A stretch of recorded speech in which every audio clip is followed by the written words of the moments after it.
여러분 한 주간 주님의 은혜 가운데 평안하게 잘 지내셨는지요? 오늘도 하나님께서 변함없이 저희들에게 거룩하고 복된 주일을 허락해 주셨습니다. 우리가 함께 모여서 같이 예배를 드리지 못하고 동영상으로 또 인터넷 앞에서 예배를 드리지만 하나님의 임재를 느끼며 하나님의 말씀의 능력을 체험하는 복된 시간 되기를 간절히 소원합니다.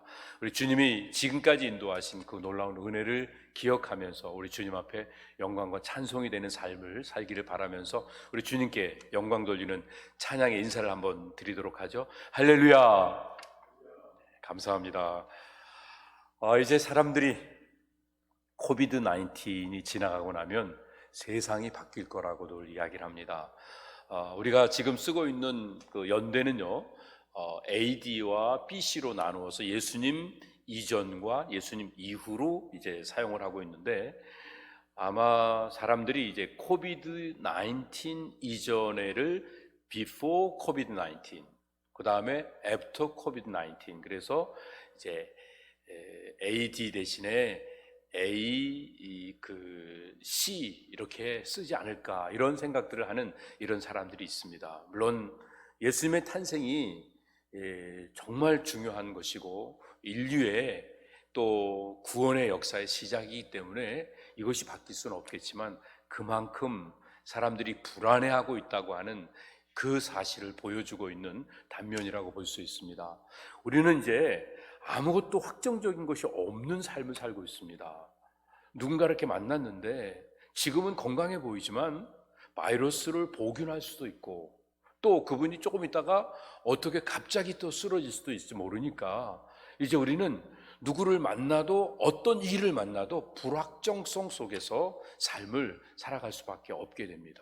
우리가 지금 좋은 직장을 갖고 있지만 이게 갑자기 어떻게 바뀔지 모릅니다. 지금 우리가 안정된 사업을 운영하고 있지만 이것이 어떤 식으로 체인지될지 아무도 장담할 수가 없게 되는 것입니다. 그런 차원에서 모두가 지금 어쩌면 이 코로나 바이러스보다도 이 불확정적인 시대를 살아가는 것이 더 마음을 불안하게 하고, 그리고 우리의 마음에 염려를 더해주는 이런 계기가 되는 것입니다. 근데 꼭 나쁜 것만은 아닌 것 같습니다. 우리 집사님 찬양하시면서 광야 속에서 주님을 의지하는 이런 믿음의 찬양을 드렸는데요, 광야이기 때문에 오히려 하나님을 더 의지할 수 있게 되듯이 모든 것들이 다 불안정하고 불확정적이기 때문에 하나님을 믿는 진짜 믿음을 순도 있게 키워나갈 수 있게 되는 것입니다. 그래서 오늘 어떻게 보면 어려운 시간이지만 오히려 우리가 믿음을 더 아름답게 키울 수 있는 복된 기회라고 생각하면서 주님을 찬양하며 이 시간을 모두가 다 잘 지냈으면 좋겠습니다. 할렐루야! 감사합니다. 제가 이제 지금까지 지내온 목회의 모든 사역들을 돌아보니까 참 이렇게 얼굴이 뜨끔거리고 좀 가슴이 먹먹하고 참 죄송하고 부끄러운 많은 일들이 기억이 납니다. 특별히 성도님들이 여러 가지 막 어렵고 힘들어 하시면서 불안해하고 있을 때 저는 하나님의 말씀으로 위로해주고 또 가이드를 한다고 하면서 진리를 선포하고 막 그러는데 몰두했던 이런 시간들이 있었습니다. 그런가 하면 또 나름대로 이렇게 막 화가 나고 분노에 차 있을 때, 그때 또 지금 진행되어져 있는 상황을 설명하느냐고 나름대로 막 사실적인 묘사들을 그대로 정황들을 표현하기 위해서 애를 썼던 이런 시간들이 있었습니다. 그런데 왠지 뭔가 잘못된 건 아닌 것 같은데 상황이 수습이 되거나 사람들의 마음이 모아지지 않았던 그런 시간들을 보냈습니다. 돌아보니까 사람들은요, 이제 뭔가 불안할 때, 마음속에 이렇게 염려가 있고 그럴 때에는 사실을 설명해 주는 일들이 필요하더라고요. 그리고 또 뭔가 분노가 찼을 때, 그때는 공의를 이야기하고 진리를 선포하고 이런 것들이 필요한데, 이 때로는 이 마음만 있어갖고 이것이 뒤바뀌어서 우리의 마음을 한대로 모으거나 정돈하는 이런 일들을 잘 못했던 것 같습니다. 어떻게 보면 참 부족한 부분이 많았는데 이런 것들로 인하여 우리 성도님들에게 참 죄송스러운 마음이 참 많이 있습니다. 그런데 돌아보면 그렇게 부족했는데도 불구하고 하나님의 은혜를 주시고 하나님의 인도하심 가운데 여기까지 우리가 오게 되었습니다. 근데 그게 무엇이냐 하면 하나님을 사랑하고 하나님의 은혜를 구하는 순전한 마음을 가지면 우리가 나중에 시간이 지나면서 지혜를 가지면서 우리가 바르게 상황을 잘 접근해 가면서 모든 걸 이겨낼 수 있게 되지만, 그럼에도 불구하고 우리가 지나온 세월 동안에 부족하고 허물진 것들까지도 합력해 선을 이루고, 그러기 때문에 우리가 함께 모여서 더 겸손해지고 더 서로 존중해 가면서 믿음 안에서 하나 되어지는 이런 삶을 살 수 있게 되는 것입니다. 이게 바로 우리 주님이 주신 선한 양심입니다. 그런데 이 선한 양심이 주님을 향하게 되면 우리의 마음은 늘 아름다운 모습으로 모든 것들이 온전해지기 시작하는데, 주님하고 멀어지면 나는 괜찮은 것 같은데 주변의 모든 것들이 엉망진창이 되어지는 이런 안타까운 역사가 일어나게 되는 것입니다. 오늘 본문에 있는 말씀 보면요, 우리 주님을 향해서 마음이 밝아질 때와 우리 주님을 멀어지면서 마음이 어두워질 때, 그 모습이 두 가지로 다 표현되어 있는 것을 오늘 본문을 통해서 우리는 이제 또 만날 수 있게 됩니다. 어두워진 양심, 주님을 멀리 떠나서 마음이 어두워지면요, 몇 가지 특징이 있습니다. 하나님의 말씀이 선포되면 그 말씀이 우리 가운데 부딪히는 순간 거부시킵니다. 그 말씀 앞에 굴복하려고 하지 않고 주님하고 멀어져 마음이 어두워졌기 때문에 말씀 자꾸 배척하는 이런 어리석음을 범하게 됩니다. 그런가 하면 또 사람들을 괜히 두려워합니다. 왜? 누군가가 두세 사람이 모여서 이야기를 하고 있으면 내 흉보는 것 같고 내 약점을 들춰내며 나에게 뭔가 지목하는 것 같은 이런 두려움 속에서 사람을 꺼리게 되는 이런 안타까운 일이 생기게 되고, 그러면서도 스스로는 나는 괜찮은 사람이라고 생각하면서 언제 어디서나 내가 잘못한 게 뭐 있는가, 그러면서 스스로 의인인 채 하는 이 어리석음을 범하게 됩니다. 마치 우리가 빛과 멀어져 있으면 웬만한 검정이 묻은 것들은 얼굴에 보이지 않고 그냥 괜찮게 보이듯이, 우리 스스로가 주님하고 멀어진 상태에서는 이런 안타까운 현상들이 일어나는 것입니다. 그러나 주님께로 가까이 가면서 우리의 마음이 밝아지기 시작하면, 그러면 당장에 우리가 뭐 거룩해지고 온전해지고 또 완전한 삶을 사는 건 아니지만, 우리에게 나타나는 그 특별한 은혜가 무엇이냐면 환한 빛 가운데서 사물을 있는 그대로 바라볼 수가 있게 됩니다. 사물만 그대로 보는 게 아니라 우리가 주님 앞에 나아가서 보면 내 모습도 그대로 볼 수 있습니다. 나의 실수한 모습들, 아니 내가 실패한 상황에 놓여 있는 모습을 그대로 볼 수가 있습니다. 우리가 주님 앞에 나오기 전까지는요, 조금이라도 더 능력 있는 걸 보여주고 더 괜찮은 삶을 살기 위해서 내 삶의 퀄리티를 높이기 위해서 안간힘을 썼던 이런 모습들을 그냥 내려놓고, 부족해도 연약해도 어리석어도 혹 실수하고 실패했다 할지라도 이 모습을 그대로 보고 주님 앞에 나와서 그대로 인정할 수 있어요. 주님, 제가 부족합니다. 그래서 주님의 도우심이 필요합니다. 그 모습이 주님 앞에만 드려지는 게 아니라 형제들 속에서도 함께 나누어질 수 있습니다. 이게 바로 주님 앞에서 선한 양심을 가지고 주님께로 한 걸음 한 걸음씩 다가가는 사람의 모습인 것입니다. 오늘 본문에 있는 말씀 보면요, 예수님께서는 지금까지는 세상 나라나 정치에 대해서 별로 말씀을 안 하셨습니다. 그런데 예수님께서 특별히 관심을 가지면서 이런 말씀하십니다. 가이사의 것을 가이사에게 바쳐라. 이 말씀은 다른 말로 말하면 세상 권력을 거부하지 말고 그것도 혹 마음에 안 들어도 따라가라. 그것도 내가 세웠다. 그 말씀을 하시는 것입니다. 사도 바울도 이렇게 표현했죠. 로마서 13장에 있는 말씀 보면 각 사람은 위에 있는 권세에게 굴복하라. 권세는 하나님께로 나지 않음이 없나니 모든 권세는 다 하나님의 정하신 바라. 그러므로 권세를 거스리는 자는 하나님의 명을 거스림이니 거스리는 자들은 심판을 자취하리라. 다 권세들이 하나님께로부터 왔습니다. 근데 그 권세를 거스르면 결국 하나님 거스르는 거니까 심판을 받는다, 이렇게 말씀하십니다. 근데 여기서 끝나지 않고 하나님 또 뭐라고 말씀하셨죠? 가이사의 것은 가이사에게 바칠 뿐만 아니라 하나님의 것은 하나님께 바치라고 말씀하십니다. 그 말씀은 세상에 있는 모든 것들이 하나님께 순종해야 된다는 것을 여기서 보여주시는 말씀인 것입니다.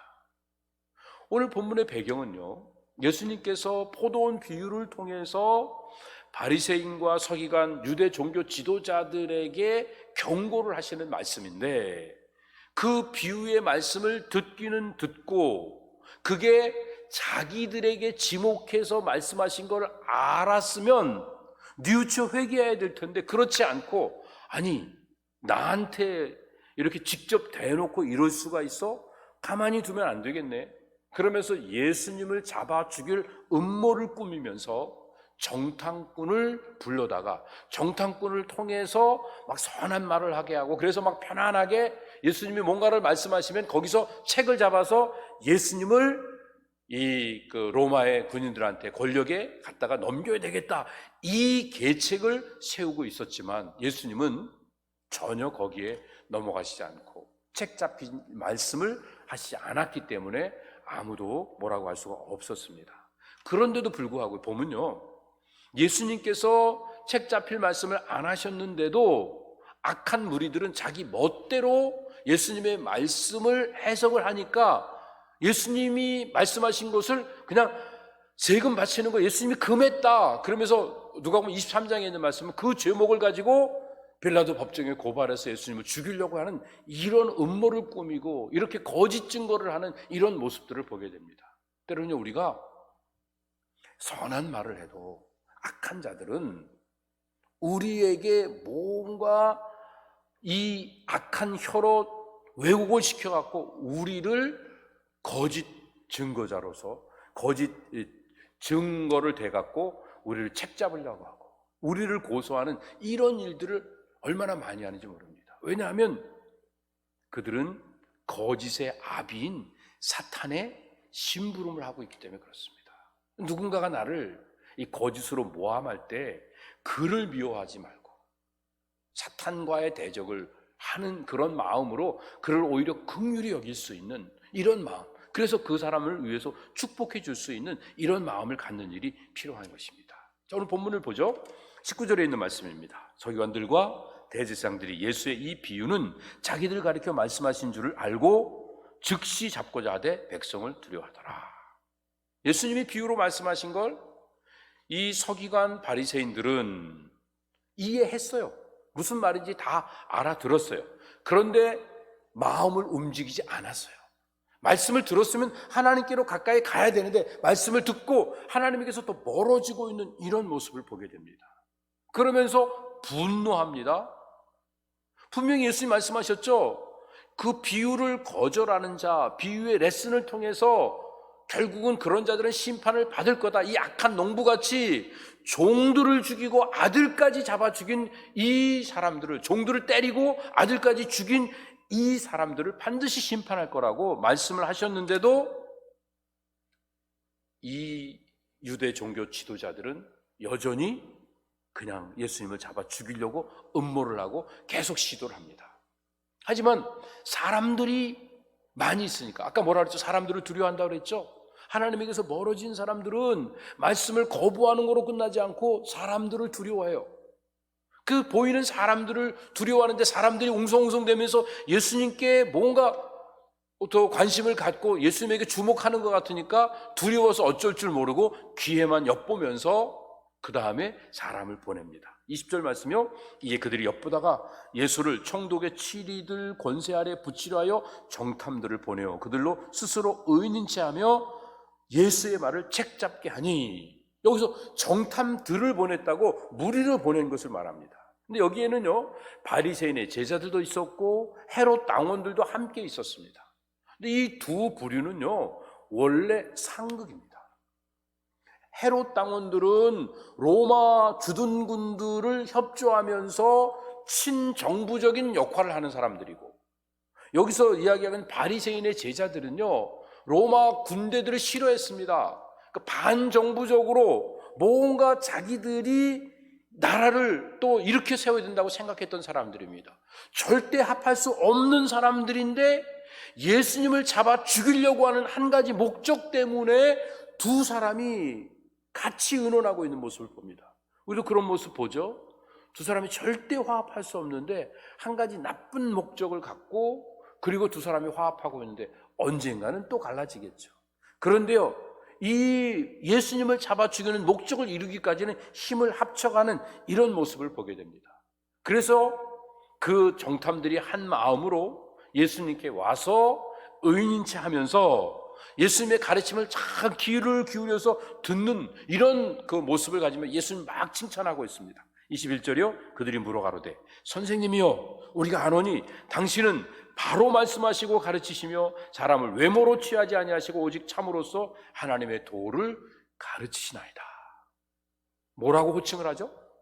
예수님을 선생님, Sir 하고 부릅니다.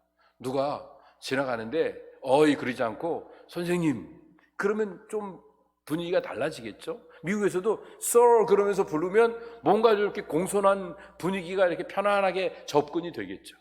그런데 거기서 끝나지 않고 선생님 끝나는 게 아니라요, 당신은 바르게 가르치십니다. 당신은 사람을 외모로 취하지 않습니다. 오직 진리를 가르치시는 분입니다. 그러면서 막 온갖 칭찬을 하면서 막 아첨을 하고 있습니다. 하지만 그들의 의도는 딴 데 있었습니다. 누군가가 나에게 칭찬을 해도요, 그 사람의 의도를 분별할 수 있어야 됩니다. 우리는 사실은 칭찬에 약하기 때문에 누군가가 칭찬을 하면 금방 마음이 그냥 무너지면서, 그러면서 그 악한 의도를 파악하지 못할 때가 있습니다. 그런데 우리가 이 정말 누가 악한 의도를 가지고 오는지 파악하기 위해서 날마다 부릅뜨고 사람들이 말하는 걸 안 믿고 그럴 필요는 없겠지만, 거기에 끌려가지 않기 위해서, 악한 의도에 끌려가지 않기 위해서 우리가 해야 되는 모습은 무엇이냐 하면, 누가 나를 칭찬해도 우쭐하지 않을 수 있는 용기와 정직한 모습들이 필요합니다. 더군다나 누군가가 나를 갖다가 막 비하시키고 지목하고 막 나를 끌어내릴 때 그것 때문에 위축되지 않을 수 있는 당당함의 정직함과 그리고 용기가 필요합니다. 나는 하나님의 자녀다. 그래서 이 정직한 용기가 사람들의 악한 의도를 구별해낼 수 있게 되는 것입니다. 그들이 악한 의도를 가지고 이렇게 묻습니다. 22절이요, 우리가 가이사에게 세를 바치는 것이 가하니까 불가하니까. 이 말은요, 당신은 선하십니다. 당신은 옳으십니다. 당신은 사람을 이렇게 함부로 보지 않습니다. 당신은 진리만 가르치시는 분입니다. 그렇다면 한번 이 질문에 답을 해보십시오. 그러면서 한껏 찬양을 해놓고 악한 의도를 가지고 뭔가 책 잡기 위해서 아주 곤란한 질문을 하고 있는 이 사람들의 모습을 보게 됩니다. 이 가이사에 세금을 바치는 게 가합니까? 가하지 않습니까? 그럴 때 예수님께서 이렇게 말씀하시죠. 예수께서 그 관계를 아시고 가라사대 데나리온 하나를 내게 보이라. 네 화상과 글이 여기 있느냐? 대답하되 가이사의 것이니이다. 여기서 표현하고 있는 걸 보면요, 예수님이 그들의 관계를 이미 다 아셨습니다. 관계라고 하는 것은 뱀이 하와를 꼬실 때 꾀를 냈던 거, 그 꾀는요 이미 넘어뜨리려고 꾀를 낸 거예요. 상대를 좋게 하려고 하는 게 아니라 상대를 걸려 넘어지게 만들기 위해서 낸 꾀가 간꾀인 것입니다. 그런데 그 관계를 아셨기 때문에 예수님께서는 뭐라고 말씀하시느냐? 데나리온 하나를 가져오라고 말씀하십니다. 데나리온을 가져오라고 하신 것은 세금을 낼 때 데나리온으로 내죠. 그들은 아마 자기 주머니에서나 아니면 전대에서 그 동전을 하나 꺼냈을 거예요. 그럴 때 예수님이 뭐라고 말씀하셨어요? 자, 이거 내게 한번 보여봐라. 여기에 누구의 얼굴이 있고 무슨 글이 여기 적혀 있느냐. 거기에 보면요, 이 동전 앞면에는 가이사의 얼굴입니다. 저게 동전 앞면에는 가이사의 얼굴이 있고 또 뭐라고 적혀져 있냐면 티베리우스 가이사 신성한 아우구스투스의 아들, 이렇게 기록되어 있습니다. 그리고 동전 뒷면에는요, 저기에 이제 그림이 또 가이사의 어머니 의 그 화상이 그려져 있는 것을 보게 됩니다. 가이사의 어머니 그 리비아가 평화의 여신으로서 이렇게 인간으로 이 땅에 와 있는 그런 모습입니다. 그러면서 거기에 대제사장이라고 써 있습니다. 자, 그러면 이제 여기는 무엇을 의미하는 거냐 하면, 지금 이 동전을 통해서 동전 앞면에서는 신의 아들이 가이사다. 그 다음에 또 동전 뒷면에서는 여신의 아들이 가이사다. 이렇게 이야기를 하는 거니까 이 동전이 가이사를 숭배하는 것으로 연결되어 있는 것을 보게 됩니다. 여러분 달러에 보면 삼각형 있고 거기 눈 같은 거 그려져 있는데 그게 일루미나이시라 이렇게 이야기하는 사람도 있고 그러잖아요. 어떤 의미를 가지고 뭔가 이렇게 돈들을 만든단 말이에요. 사람들이 처음 만들 때. 그것처럼 지금 우리 달러에는 어떤 의미가 있는지 우리 정확하게 알 수 없지만, 그러나 지금 옛날에 그 가이사의 형상을 그려놓은 것은 분명히 이 가이사를 숭배하기 위해서 만들어 놓은 것입니다. 그런데도 이제 예수님 뭐라고 말씀하시냐면, 네 것이 여기 있느냐? 그러니까 사람들이 당연히 가이사의 얼굴이 있다, 가이사의 그 글이 있다, 이렇게 이야기를 했겠죠? 그러니까 주님이 다시 이렇게 말씀하십니다. 가라사대 그런즉 가이사의 것은 가이사에게, 하나님의 것은 하나님께 바치라. 그 말을 듣고 나니까 하시니 저희가 백성 앞에서 그의 말을 능히 책잡지 못하고 그의 대답을 기이 여겨 잠잠하니라. 예수님이 그들 앞에서 대답하신 건 두 가지예요. 하나는 가이사의 것은 가이사에게 주고 하나님의 것은 하나님께 바치라. 이 말을 들었던 사람들은요, 예수님의 그 말씀이 얼마나 심오한지 그 앞에서 어쩔 줄 모르고 어안이 벙벙해 하다가 할 말을 잊고, 그리고 결국은 사람들 눈치 보다가 떠나갔다, 이렇게 말하고 있습니다. 첫 번째가 뭐예요? 예수님의 명령 첫 번째가 세금 내라는 겁니다. 이 내용은요, 예수님의 가르치심이 제자들에게 전달되어지고 사도들에게 전달되어졌습니다.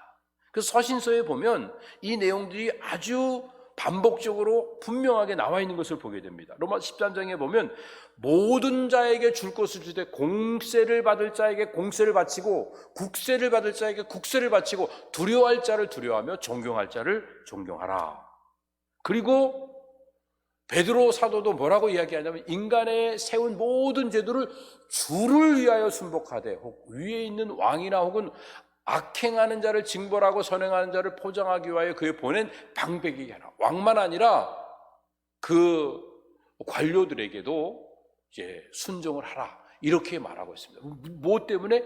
주님을 위해서 하라고 이렇게 말하고 있는 것입니다. 자, 세금을 왜 내요? 가이사의 칼이 두렵고, 그리고 뭔가 징벌이 두려워서가 아니라 하나님을 두려워하기 때문에 하나님을 존중하는 마음으로 세금을 내라고 이렇게 말하고 있는 것입니다. 하나님이 세우신 제도를 순종하는 것이 하나님을 경외하는 것이다, 이렇게 말하고 있습니다. 여기 분명히 주를 위하여 하라고 그랬죠. 그런데 더 나아가서 바울은요, 디모데에게 말하면서 임금과 높은 지위에 있는 모든 사람을 위하여 하는데 왜 이 일을 해야 되느냐? 그 이유는 평안을 위해서, 나의 평안한 삶을 위해서 하라고 말합니다. 즉 우리가 이렇게 세금을 내는 것이 결국은 하나님의 영광도 드러내고 우리의 안녕과 복지가 주어지기 때문에 이것까지 함께 같이 사는 일들을 위해서 우리가 세금을 내라고 말합니다. 그래서 이 디도는요, 정사와 권세 잡은 자에게 복종하고 순종하라고까지 더 강하게 말씀합니다.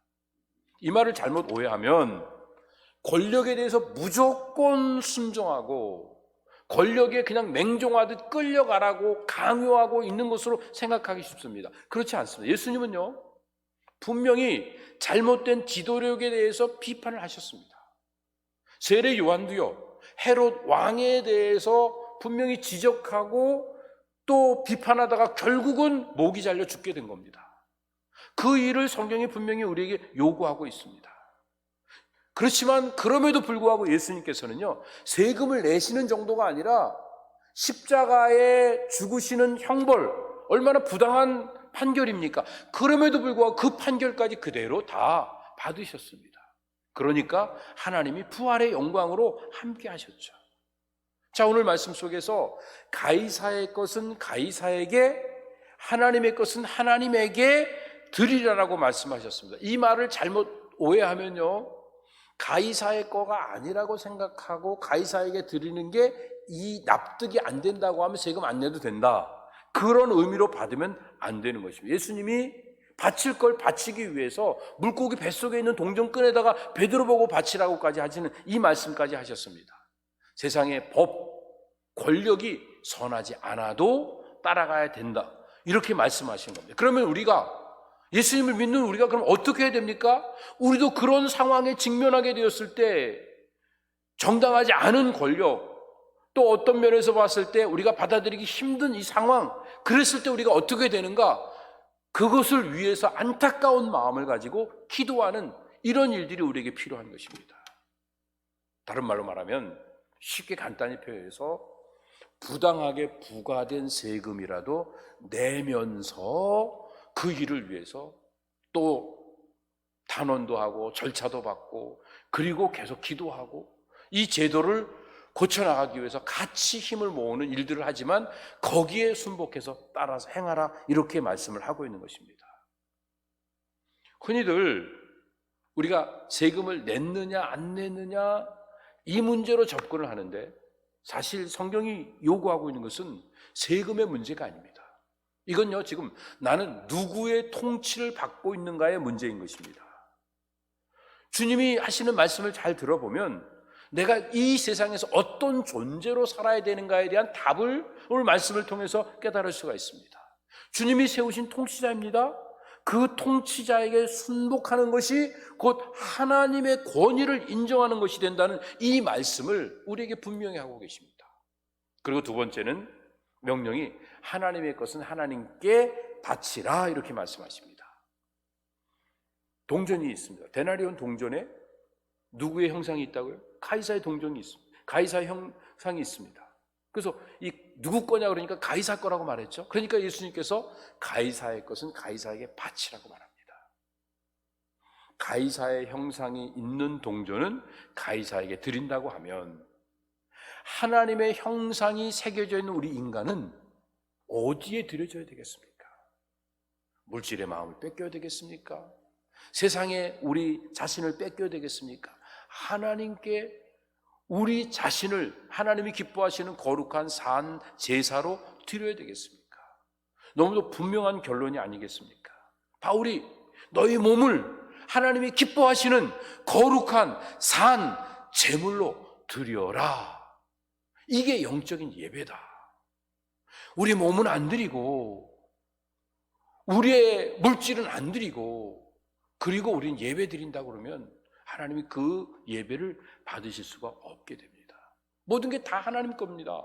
그렇기 때문에 우리가 무슨 일을 하든지 하나님의 영광을 위해서 할 수 있는 이 믿음이 우리에게 필요한 것입니다. 그런데 유대인들은요, 헬라의 영향을 받아서 이분적으로 생각을 하고 있습니다. 이분법적 사고가 무엇이냐면, 하나님께 바치면 가이사를 거역하는 거고 가이사에게 바치면 하나님을 거역하는 거다, 이런 생각을 하고 있습니다. 그런데 그렇지 않습니다. 하나님께 바치는 것과 사람들에게 드리는 것, 이것이 연결되어 있습니다. 하나님께 드릴 때 가난한 자들과 어려운 자들이 함께 행복해질 수 있습니다. 그리고요, 여기서 세금을 드리는 것, 가이사에게 바치는 것이 곧 하나님의 영광을 드러내는 것이다라고 예수님이 분명히 우리에게 말씀을 주셨습니다. 이거보다 더 분명한 진리가 어디 있습니까? 그러니까 사람들이 그 진리 앞에 어안이 벙벙해지고 할 말을 잊지 못하고 그리고 슬금슬금 도망가 버리고 말았던 그 모습이 오늘 본문에 기록되어 있습니다.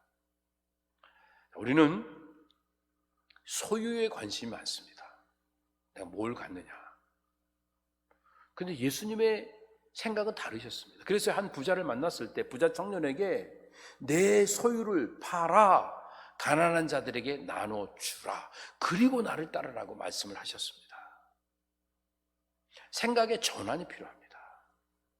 소유를 더해가는 게 아니라 소유를 가지고 뭘 할 것인가를 생각을 하는 겁니다. 내가 얼마를 갖고 있는가가 중요한 게 아니라 가지고 있는 것을 가지고 무엇을 하느냐가 중요한 것입니다. 사람들은 항상 소유에 집중합니다. 예수님의 관심은요, 존재입니다. 우리 존재. 존재가 뭘 하는가입니다. 우리가 잘 알고 있는 에릭 프롬이라고 하는 사람이 있습니다. 여기 에릭 프롬이라고 하는 사람이 보면 to have or to be, 소유냐 혹 존재냐, 이런 이제 책을 썼는데요. 여기서 얘기하고 있는 걸 보면 이 소유의 개념은요, 물질 중심적입니다. 근데 존재 개념은 정신 중심적입니다. 이 소유의 개념을 갖고 사는 사람은 더 많은 것들을 가지려고 애를 씁니다. 더 많이 끝도 없죠. 많이 가져도 더 많이 가진 사람이 있으면 모자라다고 생각합니다. 그런데 이 존재는요, 많이가 아니라 깊이 갖는 겁니다. 보다 더 의미 있게, 가치 있게 갖는 이런 모습을 갖는 것입니다. 아까도 말씀드렸지만 다시 정리하면 우리가 뭘 소유했냐에 관심을 가지고 삶을 살아가면 물질적, 유물론적 사상으로 우리의 삶은 낭비되어지고 결국은 허무해지고 마는 겁니다. 그런데 우리가 존재에 관심을 가지면서 소유를 더 하려고 한 게 아니라 이미 주어진 것들을 가지고 어떻게 사용하느냐, 여기에 관심을 가지며 산다고 하면 그러면 나머지 부분들이 아름답게 채워집니다. 이상하죠? 돈은요, 더 가지려고 해서 모아지는 게 아니에요. 돈은 쫓아가면 도망가 버리고 말아요. 그런데 어느 날 돈이 내게 필요한 만큼 주어져 있는 삶을 돌아보면 언제인가 보면 존재의 개념을 가지고 주어진 것들을 아름답게 선용하며 살았을 때 이게 우리에게 나타납니다. 이 비밀을 깨닫지 못하면 우리는 여전히 소유에 집착하며 살게 됩니다. 오늘 특별히 찬양을 하면서 하나님 아버지의 마음에 대한 찬양도 했고, 또 우리가 또 장로님 기도하시면서 또 아버지의 마음을 따라서 함께 기도하는 이런 기도도 드리고 했습니다. 그런데 정말 하나님이 우리 아버지시고 그 하나님의 모든 것들의 주인 되신다고 하는 이 확실한 믿음을 갖고 있다고 하면 좀 더 갖느냐 덜 갖느냐 이거 초월하며 살아갈 수 있고, 이게 전혀 문제가 되지는 않겠지만 많고 적음 때문에 인격과 목숨을 왔다 갔다 하는 이런 삶을 살지 않을 수 있게 됩니다. 이것을 문제가 순간순간 되겠지만 뛰어넘어가며 삶을 살아갈 수 있게 됩니다. 그래서 오늘 우리가 사람 두려워하지 않고 진리를 선포하시며 당당하게 걸어가신 우리 주님을 뒤쫓아가는 이런 삶을 살기 위해서 오늘 주님이 알려주신 두 가지를 행해야 됩니다. 첫 번째가 뭐냐 하면 가이사의 것을 가이사에게 바치는 일들을 해야, 그래야만 하나님의 권위에 복종하는 것입니다. 디모데전서 6장 있는 말씀 우리가 잘 알고 있죠. 돈을 사랑하는 게 일만하게 뿌리가 된다고 말합니다. 우리가 돈에다가 우리의 감정을 이입시키잖아요. 그러면 어느 순간에 돈이 나보다 더 중요하게 돼요. 그러면 돈의 노예가 되는 거예요. 돈에 끌려다니는 거예요. 그런 돈에 끌려다니는 인생을 살게 되다가 보면 디모데전서 6장에 있는 말씀처럼 돈 좋아하고 돈 막 쫓아가다가 결국은 거기에 미혹을 받아갖고 믿음이 가짜 믿음이 되거나 믿음이 멀어지게 되고, 그리고 스스로 상처받고 세상 어쩌다 그러면서 상처받고 힘들어하고 자기를 찔러갖고 자기 스스로 파멸의 길을 걸어가는 안타까운 일이 생기게 됩니다. 어디서부터 출발한 겁니까? 돈의 감정을 이입시켰기 때문에. 그러나 그럼 우리가 어떻게 살아야 됩니까? 가이사의 것은 가이사에게 바치고 하나님의 것은 하나님께 바치는 일들을 하면서 모든 일들을 하나님의 영광을 위해서 하는 겁니다. 많고 적으냐가 문제가 아니라 이미 주어진 게 작아도 그걸 가지고 하나님의 영광을 위해서 사용하면 됩니다. 돈은요, 우리에게 주어져 있는 돈은 그 돈을 우리 마음대로 쓸 수 있는 권한이 주어져 있습니다. 내가 나누고 싶을 때 나눌 수 있는 사람들에게 나누는 자유가 우리에게 있습니다. 그 돈이 들어올 때요, 이 돈을 내가 받아들여야 될지 아니면 거절해야 될지 내가 선택할 수 있습니다. 이게 이 돈을 내가 받아들이는 이 선택, 거절할 수 있는 선택, 이게 내게 주어져 있다고 하는 것도 굉장한 겁니다. 그리고 우리가 생각해야 되는 건 뭐냐 하면 하나님과 통해서 사는 겁니다. 내가 복 있는 삶을 살아야 되겠다, 나 복 받아야 되겠다, 내가 막 큰 부자가 되겠다, 그런다고 해서 진짜 행복해지지 않습니다. 부자는 될 수 있을지 몰라요. 더 열심히 살고 더 많은 아이디어를 내고 더 막 부지런히 뛰어다니면 다른 사람보다 더 많이 가질 수 있어요. 그러나 행복할 수가 없습니다. 그런데요, 하나님하고 통하면, 하나님하고 하나 되어 있으면, 만유의 주가 되시는 하나님하고 통하니까 모든 것들이 통해서요, 저절로 내게 필요한 것들이 와 내 옆에 생기게 되어집니다. 이게 여호와 일의 축복입니다. 이삭이 모리아산에 올라갑니다. 근데 그 아사셀 양도요, 올라오고 있었습니다. 모리아산 정산에 아브라함이 이삭을 목을 찌르려고 하는 그 순간 하나님이 막으시고 그 여호와 이레의 아사셀 양을 거기에 대신 채워놓으시는 이 놀라운 복이 어떻게 이루어지는 것입니까? 하나님의 것을 하나님께, 가이사의 것을 가이사에게, 이런 믿음을 가지고 돈에 끌려다니지 않는 삶을 살 때 우리는 여기서부터 진짜 자유를 누릴 수 있게 되는 겁니다. 지금은 이런 얘기하는 게 적절하지 않은 때같이 느껴질 수 있습니다. 어떻게 보면 모두가 다 경제적으로 어려운 상황을 맞이하고 있는데 하필이면 왜 이럴 때 얘기를 하느냐. 그런데요, 여러분, 광야가 하나님 만날 수 있는 놀라운 은혜의 장소인 것처럼 이렇게 어려울 때 오히려 하나님 앞에서 이 부분에 대해서 더 신실해지는 겁니다. 가이사의 통치 아래 있으면서 이 어려운 환경에 이 말도 안 되는 이 불의한 권력 앞에 우리가 끌려다니는 것 같지만, 그러나 하나님을 신뢰하는 믿음으로 이 일들을 감당하고 하나님의 다스림을 받는다고 하면 우리는 더 나아가서 온전히 하나님의 은혜를 받아 누릴 수 있게 됩니다. 다시 한번 말씀드립니다. 가이사의 것은 가이사에게 드려야 됩니다.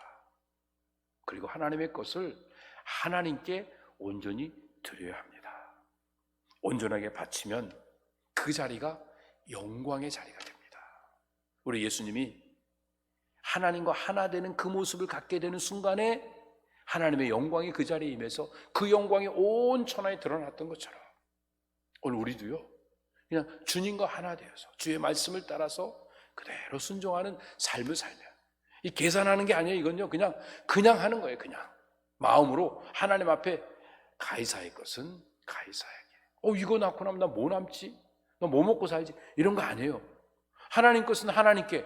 하나님 누구보다 나 잘 아시는데 내 지금 어려운데, 이런 거 아니에요. 그냥 순종하고 나아가면 이 온전한 순종을 통해서 그 자리가, 내가 서 있는 그 자리가 하나님의 영광의 자리가 되고, 하나님의 영광이 가득 채워지면 온 천하 만물의 주인 되시는 그 하나님의 모든 것을 온전히 누릴 수 있는 자가 되니까 나는 아무것도 부족함이 없는 푸른 초장 쉴만한 물가에서 날마다 여호와가 부어주시는 그 내 잔이 넘치나이다 고백하며 찬양하는 삶을 살게 되는 놀라운 역사가 우리 가운데 나타나게 될 줄로 믿습니다. 오늘 주신 말씀을 평생의 도전으로 받고 잠시라도 곁길로 가지 않도록 늘 깨어서 하나님 앞에서 가이사의 것을 가이사에게, 하나님의 것을 하나님께 온전히 드려가는 복된 배단위 성도들 다 되시기를 예수님의 이름으로 축복합니다. 자비하신 아버지 하나님, 감사합니다. 오늘 주신 말씀 붙잡고 믿음의 도전을 할 수 있는 배단위 모든 성도들 다 될 수 있게 하여 주셔서 배단위 성도들 100%가 가이사의 것을 가이사에게, 하나님의 것을 하나님께 온전히 드려서 아버지의 모든 것들을, 그 아버지의 그 풍성하신 유업을 이 땅에서 온전히 받아 누리며 가장 행복한 삶을 가장 아름답게 영위해 나가는 배단이 모든 성도들 다 될 수 있도록 은총으로 인도하여 주시옵소서. 감사하며 예수님의 이름으로 기도드립니다. 아멘. 자리에 일어나셔서 찬양 올려드리겠습니다.